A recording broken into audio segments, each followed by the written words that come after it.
Hi everyone, this is going to be a tutorial on how to play my arrangement of Over the Waterfall.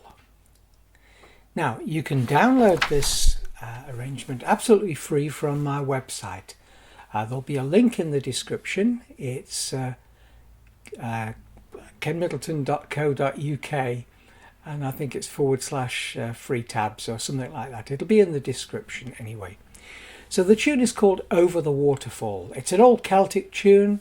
I think it originated in Ireland probably. It's very popular in America though, and all over the world probably. Now I arranged this way back in 2008 and it was on the advice of a good friend of mine, Mike Hayter from Mainland Ukes. And Mike said this would be a great tune to arrange for ukulele.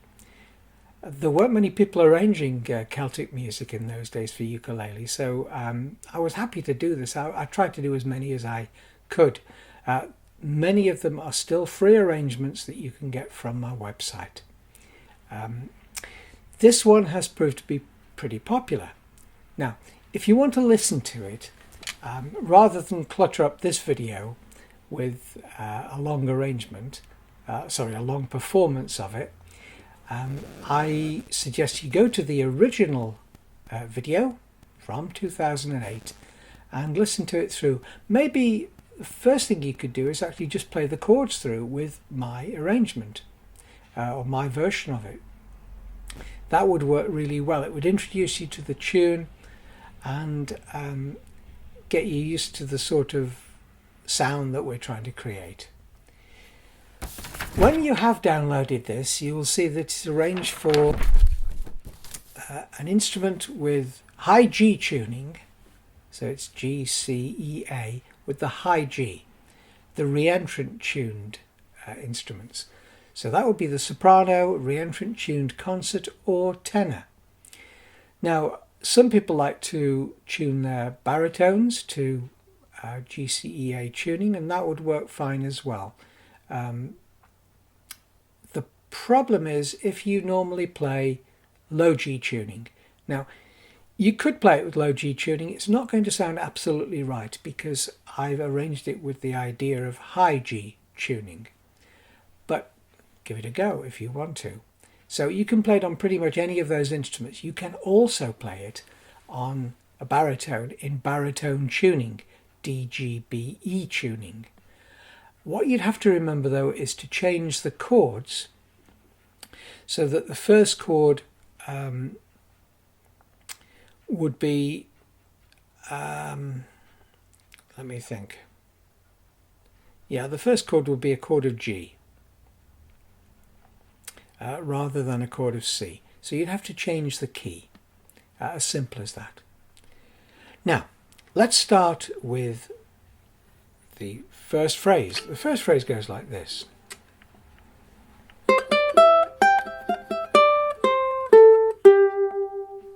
Now let's slow that down. We're starting there. Now this is what we call seventh position. Why is it called seventh position? Well, if we count the frets, if we had our first finger here, it would be first position, second, third, fourth, fifth, sixth, seventh. But we don't start with our first finger, we start with our second finger on the second string. And then we play our pinky finger on the 10th fret. But we're staying in this position. That's why it's called seventh position or first position or third position, because you stay in that position to play all the notes. You let your fingers do the work rather than moving your hand around too much. So very slowly.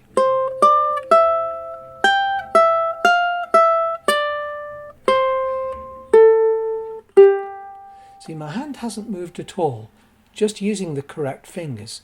I'm using one finger per fret. So my first finger is on the 7th fret, my second finger is playing notes on the 8th fret, and then my third finger on the 9th fret, and my pinky finger on the 10th fret. Now you can change position. Some people wrongly call these positions inversions. They're not. An inversion is something completely different. They're positions. So if we need to play up the fingerboard, we need to change positions. So let's do it again.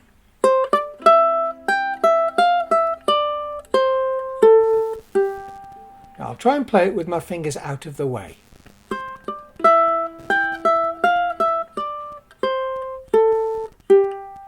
And up to speed.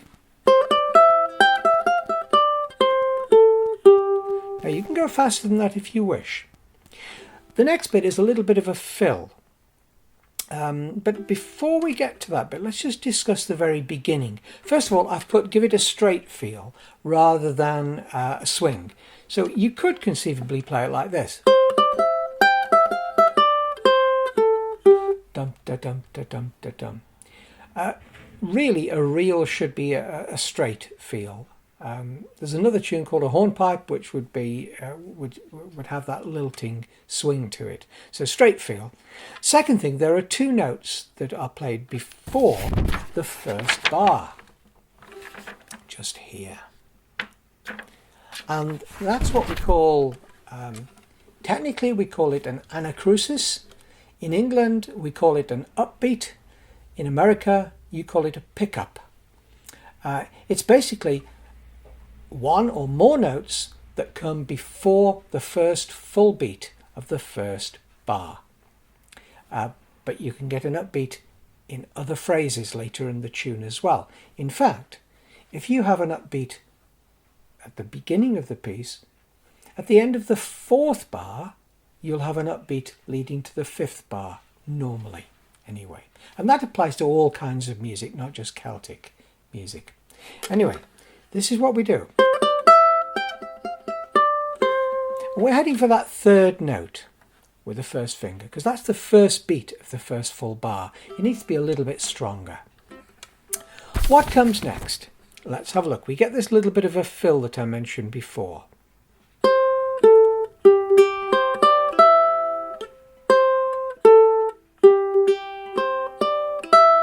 And then we have the upbeat again. It's actually only two notes.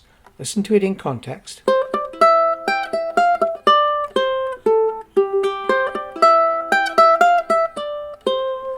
Instead of having a long note, which doesn't sustain very well on a ukulele, we try and put in some fills. It keeps the action moving.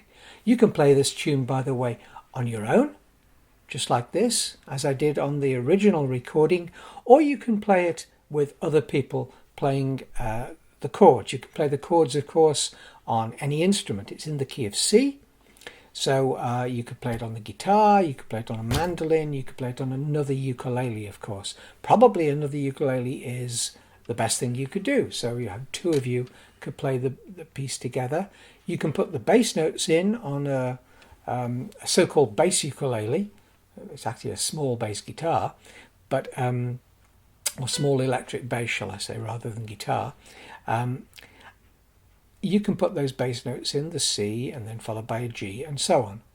And you can gradually build up the ensemble like that. But what we're aiming for here is to play the actual melody, the main part. Now, the next phrase, beginning at the end of bar 3, and now we have a slightly longer fill. So it's a repetition of the first two bars, but we have a slightly longer fill at the end of the fourth bar. And we achieve that by having some open notes. That third and fourth note are open notes, and then back to the tune again. Now here's where something different happens. So we're on bar 5 now, coming up to bar 6, and in bar 6 we change position. You can see there's a slide. It's a note with a line between one note and another. I'll put it in both the tab and the conventional music. I always write my arrangements using conventional music as well as tab. It gives you a better opportunity of understanding the music If you understand conventional music a little bit, it helps you with the rhythm particularly and the position of your fingers on the strings. Tab is very good for giving you those positions on the strings. But anyway, the point is you can use either or both. Let's see this change of position. Bar 5.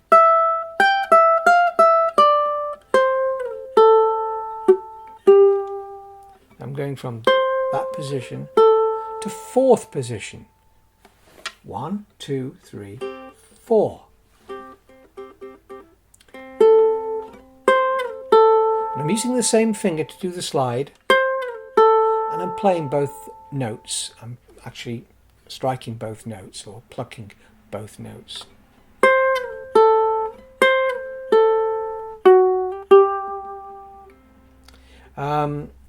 So in context again, bar 5.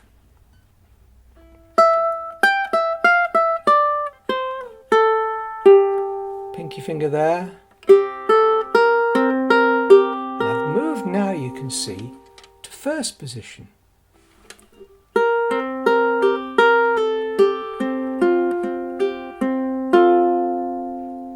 Now, let's go through again from bar 5.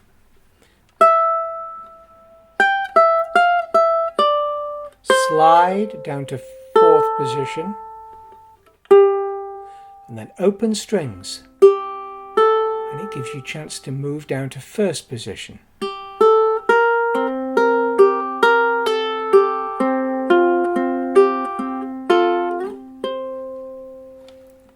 Now, we had a pull off there in bar 7.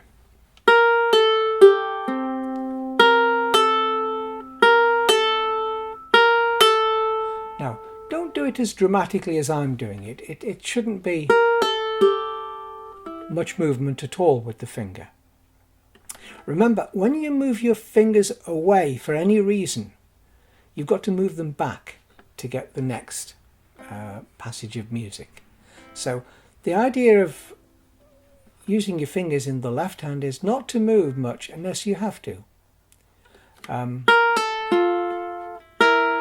That's enough. You don't need to do that. Don't move your finger away from the fretboard. It only has to move back. So the end of bar 6, open strings. Sorry, I got that wrong. Pull off. And that's called double stopping. I'm playing 2 notes together. Now, it's about time I started talking about the right hand. I'm using 3 fingers, those 3, plus my thumb. The choice is yours to a certain extent which fingers you use, but do be logical about it. There's no point just using those 2 fingers. Mark Knopfler gets away with it. He's a brilliant guitarist. But for most people, using those 3 fingers plus the thumb is a much more logical way of doing it. And if you haven't learnt that yet, you need to start to think about that. For instance, if you're playing a passage like that, 4th, 3rd, 2nd, 1st string, the logical way of doing it is thumb, 1st, 2nd, 3rd finger. If you decide to do a different finger, particularly for that 3rd finger, to change that to a different finger, it just makes it more difficult to play. So, going back to the beginning just briefly, I'm tending to change over between those 2 notes. I'm using my nails, but not just the nails. I'm using the flesh of the finger as well. So my nails are longer than most people, but not so long that it's just the nails that are being used. Very important to get yourself one of these nail files, not a sandpaper one. This is one with crystal powdered crystal on it, and that means that you can actually make not only the end of the nail very smooth, but also the inside part, inside the nail there, not just on the top. The top's not really that important, but the edge and the underside. The smoother it is, the more beautiful the note. Now, we then go back to the beginning of the piece of music because we've got a double dot and a first time bar. That means that we go back to the beginning or to the previous double dots. And it sounds like this. This is from the first time bar. You've got to be there quickly.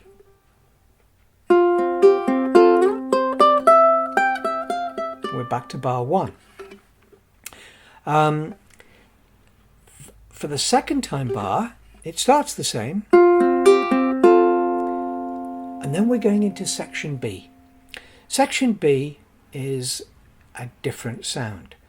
So this piece is basically A, A, B, B. That's the structure of it. That's the form of the piece of music. It's what we call binary form. You perhaps know about binary numbers on a computer, ones and noughts. Lots of uses of the word binary, but binary just means 2.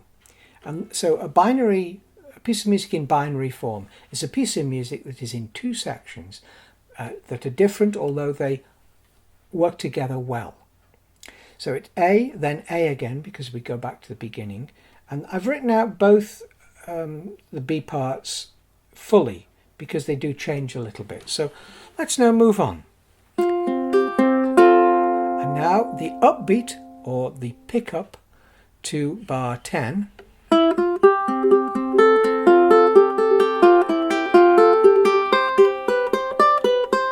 Now, position. We're in first position.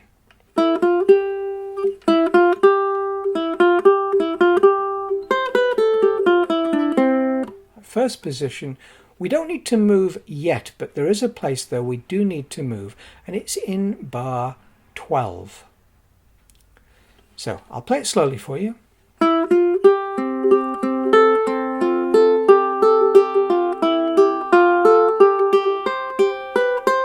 it's there.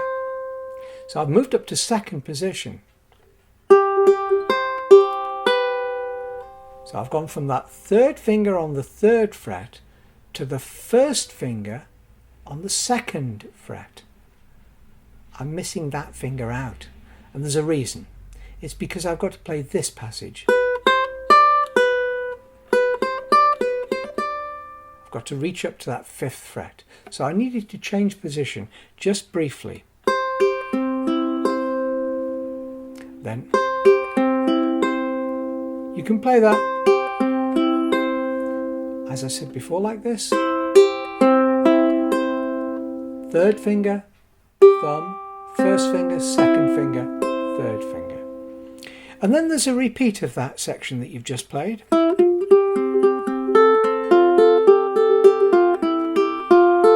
a change here.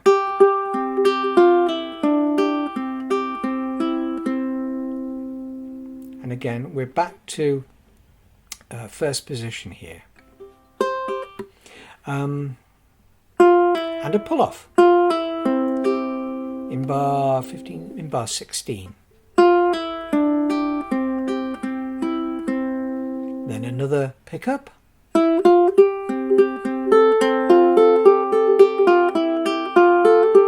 Same as before. By the way, for something to be also considered as section B, as before, it doesn't have to be identical. It can be very, very similar, or the majority of it could be the same.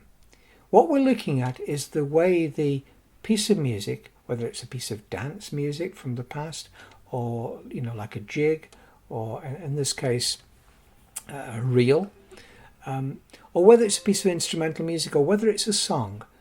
It's good to know what you're doing when you write the piece of music. That's the first thing, and know what you're doing when you arrange it. And and have it in your head, whether it's binary form, there's something called ternary form as well, and there are other forms or structures that are commonly used in music. If you're writing a symphony, you might use sonata form or rondo form for the last movement. There are lots of names for these, but binary form is about the easiest. It's basically A, B.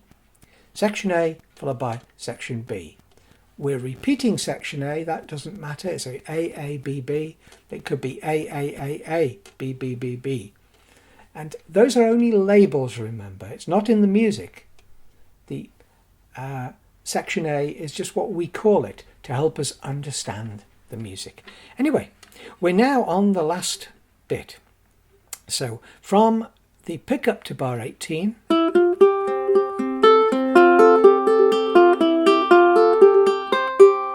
now to second position,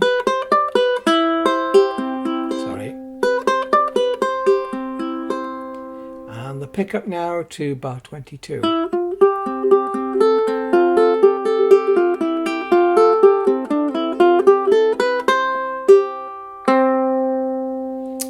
There, in the penultimate bar, the last but one bar, we have basically a scale of C major.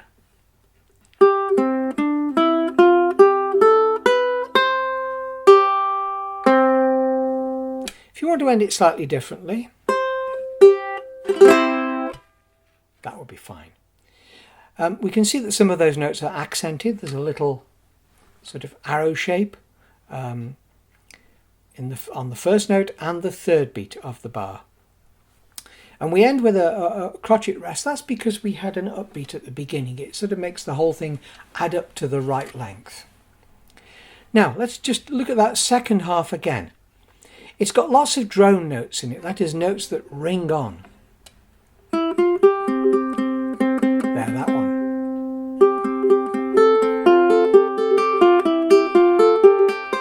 Change position.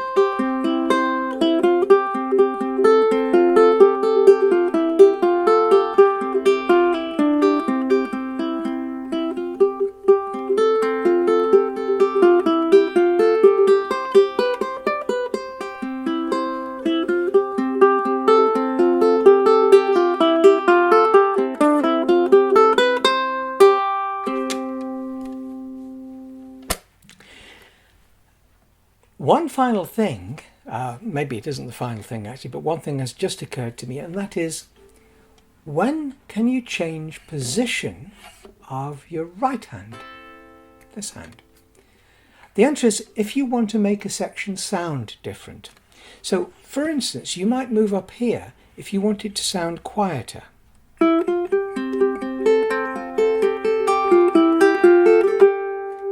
Like that. Or you could move it closer to the bridge. This is commonly done on other stringed instruments like violins, cellos, that sort of thing. So it might sound like this. And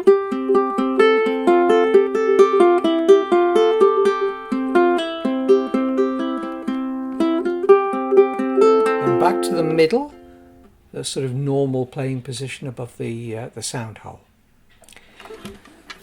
Just to get back to one or two things that I may or may not have mentioned. First of all, this is a reel. It's a piece of Celtic music. It's in binary form. It has two sections. Lots of repetition in it. It's in 4/4 time. It's played in a straight time. That means that the as we call them in England, quavers. In America, you call them eighth notes. The eighth notes are equal, da, da, da, da, da, da, da, da, da, da, like that. So we play it in a straight feel.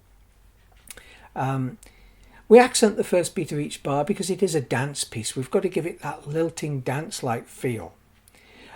You can play the chords. There's only 3 chords in it.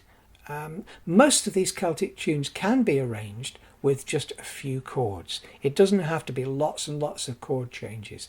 3 is fairly normal, even in fairly complex dance pieces. We've got some ornaments or effects in this. We've got slides, we've got a pull-off, several pull-offs in fact. You can put some ornaments in if you wish. You know, you could do something like this. That's what we call a mordant. you could do that somewhere. You can decorate it quite a lot, because Celtic music is decorated, particularly on instruments like the whistle. But you can do it on the ukulele as well. I wanted to keep this simple enough for anyone who wanted to work hard on it to be able to play.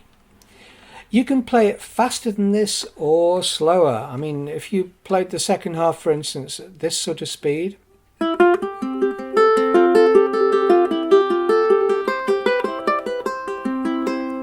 there's a danger of sort of losing it a little bit, losing the feel and the beat and the rhythm. Most music is better played slowly and well than less well and at the proper speed or faster. If you play music too quickly when it shouldn't be played that quickly, it sounds a bit wrong, really. If it's a slow piece of music, whether it's a song or whatever it is, if it's designed to be played slowly, if you play it too quickly, it ruins it. It just takes everything away from it. So I would suggest that the speed I've been taking this is just about right.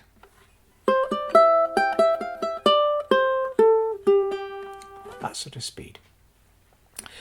I think that's about all I want to say about this. You can download this from my website, kenmiddleton.co.uk/, I think it's free tabs. You'll find it anyway. There's lots of menus. All my music is on my website, as well as my strings. In case people are going to ask me what strings I'm using, I only use my own strings. I can get just about any strings I want free, but I prefer to use my own. Other people may not, and that's fine. So these strings are my own living water strings. The ukulele I'm using is a handmade ukulele by Mike Pereira of California, and it's got a beautiful quilted maple back. There's some color on it and a lovely spruce top.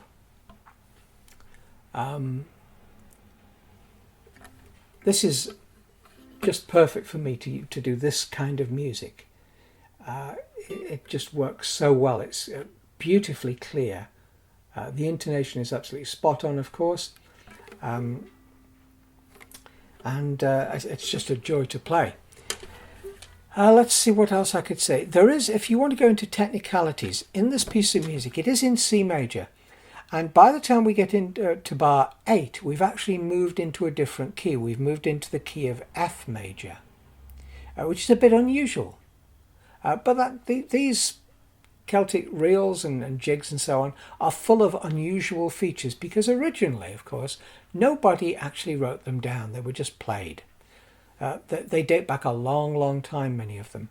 And they weren't originally written down. They were later on collected and written down. Anyway, or any road up, as they say in some places in England. Anyway, I think that's all I want to say on this one. I hope you enjoyed playing it. Remember, you can play it on a low G instrument, but it's not going to sound quite right. That low G is going to ring through a little bit too loudly and prominently in some of the passages where it shouldn't be. So I would suggest, if you haven't got one tuned to high G, just have one of your tenors if you've got more than one tuned to high G, or maybe try it on a soprano. It sounds great. Sopranos tend not to have a low G because you have to do surgery on the bridge to actually put the low G on. So most people don't put a low G on it. You can do, of course. And give this a try. I'd love to hear some versions of it online, by the way. If anyone learns it and wants to try it out, just send me a link to your video. If you've enjoyed this video, please, I don't usually say this, but I'm going to start doing it from now on. Please like and give it a thumbs up and subscribe. And thank you for listening. Bye-bye.